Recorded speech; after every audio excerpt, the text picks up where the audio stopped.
Good morning students. Last time हमने eigen values और उससे रिलेटेड थ्योरम्स कंप्लीट की थी। अब हमारे पास नेक्स्ट कुछ टॉपिक से कुछ डेफिनेशंस हैं। देखो फर्स्ट डेफिनेशन क्या है। फर्स्ट है आपके पास vector function. If the components A I of a vector A are real valued functions of a single variable T. अगर आपके पास ए आई जो हैं वो रियल वैल्यूड फंक्शंस हैं किसके, सिंगल वेरिएबल टी के, then we say that a vector क्या होगा, वेक्टर फंक्शन होगा टी का। और इसे किससे डिनोट करेंगे, ए ऑफ टी से डिनोट करेंगे। नेक्स्ट है tensor function. Tensor function if the components A I J, अगर ए आई जे कंपोनेंट्स जो हैं वो रियल वैल्यूड फंक्शंस हैं टी के, then we say that A is a tensor function of T and denoted by A of T. Okay, now scalar function क्या है। If a scalar phi is a real valued function of T, we say phi is a scalar function of T denoted phi of T. कि अगर phi जो है real valued function है T का, तो हम कहेंगे कि फाई जो होगा, फाई ऑफ टी जो होगा स्केलर फंक्शन होगा टी का। ओके, ये कुछ डेफिनेशंस थी।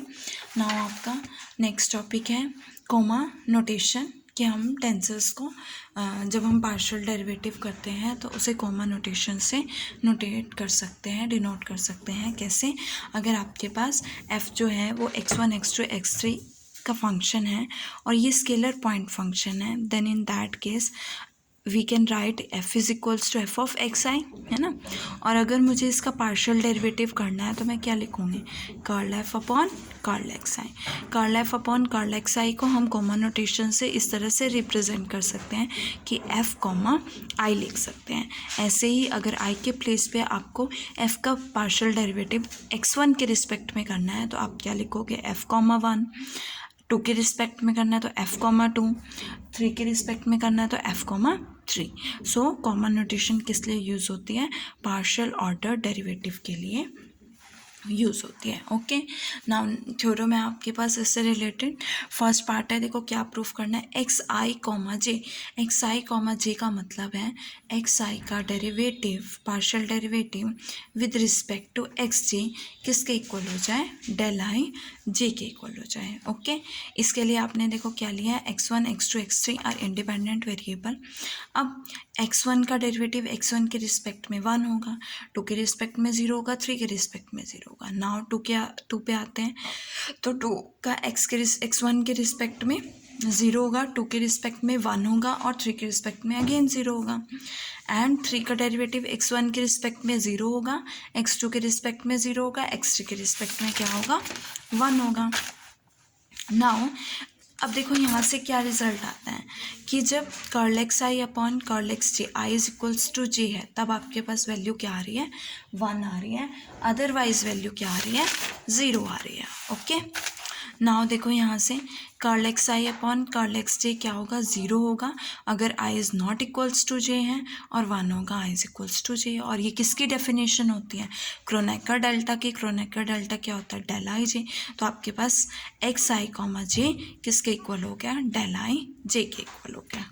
ओके, नाउ देखो इसमें एक पार्ट और था कि एक्स आई कॉमा आई किसके इक्वल हो जाए, 3 के इक्वल, ये भी प्रूफ करना है। तो जे को क्या पुट करोगे, आई पुट करोगे, जे को आई पुट करो, X I comma I that is del I I. Del I I put किया है तो आई को एक बार 1 पुट करोगे, एक बार 2 पुट करोगे, एक बार 3 पुट करोगे। ठीक है, तो डेल 1 1 1 होता है, डेल 2 2 2 1 होता है, डेल 3 3 1 होता है, तो इज इक्वल्स टू क्या आ जाएगा, 3 आ जाएगा। तो यहाँ से इसकी वैल्यू क्या आ गई है, 3 आ गई है। ओके, नेक्स्ट है, नेक्स्ट आपको सेकेंड क्या प्रूफ करना है, X M X N comma I means X M into X N का पार्शियल डेरिवेटिव एक्स आई के रिस्पेक्ट में किसके इक्वल होगा, del I M X N plus del I N X N. Okay, now X M का derivative देखो u into V से करोगे, आपके पास दोनों फंक्शंस हैं। एक्स एम का डेरिवेटिव एक्स आई के रिस्पेक्ट में एक्स एम कॉमा आई आएगा और X N as it is. Plus X N का डेरिवेटिव आई के रिस्पेक्ट में एक्स एन कॉमा आई आएगा और X M as it is. Okay, तो एक्स एम कॉमा आई, यहाँ पे एक्स अभी आपने प्रूफ किया ना, एक्स आई कॉमा जे किसके इक्वल होता है, डेल आई जे के इक्वल, तो एक्स एम कॉमा आई किसके इक्वल होगा, डेल एम आई के इक्वल, और एक्स एन कॉमा आई किसके इक्वल होगा, डेल एन आई के इक्वल, और एम आई को आई एम लिख सकते हो और एन आई को आई एन लिख सकते हो, hence proof. Now third part है आपका एक्स एन कॉमा आई। देखो कॉमा आई आप फाइंड आउट कर चुके हो, है ना, ये वैल्यू आपने फाइंड आउट कर लिया है। अब इसी का पार्शियल डेरिवेटिव जे के रिस्पेक्ट में करना है, पार्शियल डेरिवेटिव जे के रिस्पेक्ट में करोगे क्या आएगा, देखो डेल एम आई कॉन्स्टेंट है तो एज इट इज़ बाहर आ जाएगा। एक्स एन का डेरिवेटिव जे के रिस्पेक्ट में एक्स एन कॉमा जे होगा, यहाँ पे एक्स एन कॉमा जे होगा, और एक्स एन कॉमा जे किसके इक्वल होता है, डेल एन जे के इक्वल होता है। सिमिलरली डेल एन आई और एक्स एम एक्स जे, तो एक्स एम का डेरिवेटिव एम का डेरिवेटिव जे के रिस्पेक्ट में एम कोमा जे होगा, तो ये क्या हो जाएगा, डेल एम जे हो जाएगा। ओके, तो यहाँ से लिख सकते हो del I M del J N del I N del J M. Okay, hence prove. Now next है fourth part del square X M. देखो डेल स्क्वायर का मतलब क्या होता है, partial derivative curl square upon curl X one square, curl square upon curl X two square plus curl square upon curl X three square. Okay, यही value है आपके पास। तो देखो यहाँ से क्या आएगा, इसका डेरिवेटिव एक्स वन के रिस्पेक्ट में करोगे क्या आएगा, देखो कर्ल एक्स एन का डेरिवेटिव एक्स वन के रिस्पेक्ट में 2 बार करना है, फिर एक्स टू के रिस्पेक्ट में 2 बार करना है, फिर एक्स थ्री के रिस्पेक्ट में। तो अगर मैं X one X two X three के प्लेस पर एक्स आई ले लूँ तो आ जाएगा यहाँ से। तो अगर इसका पार्शियल डेरिवेटिव 2 बार करोगे तो इट मीन्स कॉमा आई आई। अब कॉमा आई लास्ट पार्ट में देखो, थर्ड पार्ट में आपने आई जे के लिए प्रूफ किया था, मीन्स जहाँ पे जे है वहाँ पे आई पुट कर दो, तो क्या आएगा, del I M del I N del I N del I M, तो ये twice of del I N होगा। और जब आई को एम पुट करोगे, देखो आई को एम पुट करोगे यहाँ पे तो क्या बनेगा, del M del M N, और सिमिलरली जे आई को देखो आई को एम पुट करोगे तो आपके पास क्या आएगा, डेल एम एम। ठीक है, जब आप एक टर्म में पुट करते हो तो इसकी वैल्यू 1 आ जाती है, तो ये 1 आएगा, और आई को एम पुट करोगे क्या बनेगा यहाँ पे, डेल एम एन। अगर आप होल इक्वेशन में पुट करते हो देन आप आई इज इक्वल्स टू 1 2 3 ओपन करोगे। अगर आप सिर्फ एक टर्म में पुट करते हो, सब्सटीट्यूट करते हो, देन इन दैट केस आपके पास वैल्यू क्या आएगी, 1 आएगी। ओके, तो यहाँ पे 2 डेल एम एन हो जाएगा। ठीक है, नाउ फिफ्थ पार्ट में क्या प्रूफ करना है आपको, R comma I is equals to X I upon R. अब इसके लिए आर की वैल्यू चाहिए, आर क्या होता है, square root of X one square plus X two square plus X three square, it means R square is equals to X one square plus X two square plus X three square. और इसे क्या लिख सकते हो, X J comma X J, जब J को 1 put करोगे x one square हो जाएगा, 2 पुट करोगे एक्स टू स्क्वायर हो जाएगा, 3 पुट करोगे एक्स थ्री स्क्वायर हो जाएगा। अब इसको डिफ्रेंशिएट करना आई के रिस्पेक्ट में, तो क्या आएगा, 2r आर कॉमा आई, और यहाँ से X J as it is, X J का derivative X J comma I, और ये एज इट इज़ और इसका डेरिवेटिव जे कॉमा आई। अब एक्स जे कॉमा आई किसके इक्वल होता है, डेल जे आई के इक्वल होता है, यहाँ से भी डेल जे आई, तो ये twice of X J del J I हो गया। अब जे को आई पुट करोगे तो ये 1 हो जाएगा, और यहाँ बचेगा 2x आई, तो 2 से 2 कैंसिल, आर कॉमा आई की वैल्यू क्या आएगी, X I upon R. Now 6 part है R comma I J square, तो यहाँ से आर स्क्वायर क्या होगा, एक्स के, और इसका डेरिवेटिव करना है एक बार आई के रिस्पेक्ट में और एक बार जे के रिस्पेक्ट में। आई के रिस्पेक्ट में करोगे, देखो क्या आएगा, 2x के डेल के आई, ये आपने अभी प्रूफ भी किया है ना। तो अब जे के रिस्पेक्ट में करना है, तो ये तो कांस्टेंट हो गया, ये भी कांस्टेंट है, के का करोगे के कॉमा एक्स के कॉमा जे हो जाएगा। अब आपने क्या पुट किया, के को जे पुट कर दिया, तो के को जे पुट करोगे, यहाँ पे एक्स के कॉमा जे है तो ये क्या बनेगा, डेल के जे, और के को जे पुट करोगे तो ये क्या आ जाएगा, 1, और यहाँ से के को जे पुट करोगे तो डेल आई जे आ जाएगा। तो इसकी वैल्यू क्या आएगी, twice of del I J. Now last part है 7th part, that is del square R square. तो del square R square means curl square upon curl x1 square plus curl square upon curl x2 square plus curl square upon curl x3 square. तो यहाँ से क्या आएगा x J comma आई आई, है ना। तो first time I के respect में करोगे तो आपके पास ये इक्वेशन ये आएगी टर्म, है ना, ये पहले भी किया है।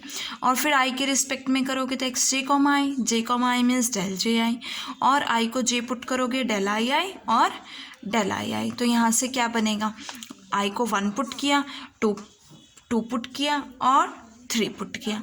तो यहाँ से क्या बनेगा 1 + 1 + 1 और क्या बना 3 × 2 that is 6। Okay, now next है आपका gradient of a vector field.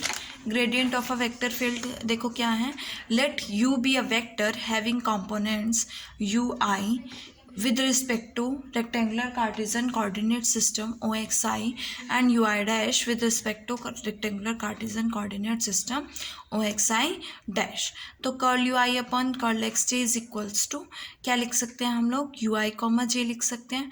और ये इसको हमने क्या लेट किया है AIJ, वेयर AIJ जो है किसके कंपोनेंट्स हैं, डेल। तो यहाँ से क्या आएगा AIJ कंपोनेंट्स होंगे डेल डॉट यू के। आपके पास ग्रेडियंट क्या होता है डेल डॉट यू ही तो होता है।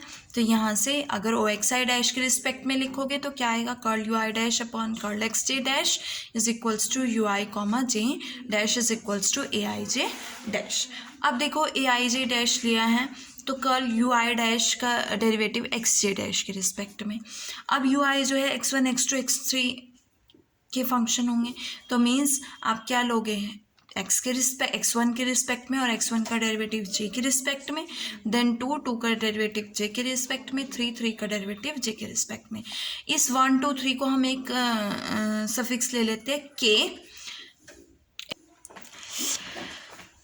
तो कर्ल UI डैश आपने 1 और 2 के और 3 के प्लेस पे क्या लिया है, मैंने के ले लिया है। तो मैंने इसको कॉम्पैक्ट फॉर्म में क्या लिखा, curl UI dash upon curl XJ and curl XK and curl XK upon curl XJ dash. तो u जो है आपका वेक्टर है, तो टेंसोरियल लॉ ऑफ ऑर्डर 1 से UI डैश क्या होगा LIM UM के इक्वल होगा। तो इसका डेरिवेटिव अगर एक्स के रिस्पेक्ट में करोगे तो क्या आएगा LIM, तो आपका कांस्टेंट होता है। तो इसका डेरिवेटिव करोगे क्या बनेगा UM कॉमा के बनेगा। ओके, और UM कॉमा के किसके इक्वल है AM के इक्वल है, because UI comma J is equals to AIJ let किया। Okay, now put this value in equation 1.46। आपके पास इक्वेशन 1.46 होगी ये वाली, इसमें पुट करोगे तो आपके पास AIJ डैश किसके इक्वल आएगा, देखो यहाँ से इसकी वैल्यू पुट किया LIM AM के curl XK upon curl XJ dash. अब XK को आप लिख सकते हो, ठीक है, XK को लिख सकते हो ना LJK XJ डैश। तो XK का डेरिवेटिव XJ डैश के रिस्पेक्ट में करोगे तो क्या आएगा LJK आएगा। तो LJK की वैल्यू यहाँ पे पुट करोगे तो क्या बनेगा AIJ dash is equals to LIM LJK AM के, और ये क्या बनेगा tensorial law of order 2। So we see by applying gradient order of tensor जो है वो 1 से इंक्रीज हो जाता है, बिकॉज आपने पहले एक वेक्टर लिया था u और vector is a tensor of order 1, तो आपने ग्रेडियंट अप्लाई किया तो कितने ऑर्डर का टेंसर हो गया, सेकेंड ऑर्डर का टेंसर। देखो similarly gradient of a tensor field है, टेंसर फील्ड में आपने टेंसर ऑफ ऑर्डर 2 लिया है और जब आप ग्रेडियंट अप्लाई करोगे तो इसका टेंसर क्या हो जाएगा ऑफ ऑर्डर 3 हो जाएगा। सिमिलरली लास्ट आर्टिकल की तरह ये आपने आर्टिकल खुद करना है, सेम ऐसे ही आपने AIJ लेना है और उसको AIJ कॉमा K को CIJ के एक टेंसर ले लेना है with respect to OXI and with respect to OXI dash, और tensorial law of order 2 use करके आपने इसको प्रूफ करना है। ये आपका होमवर्क है, ये आपने खुद करना है। ओके।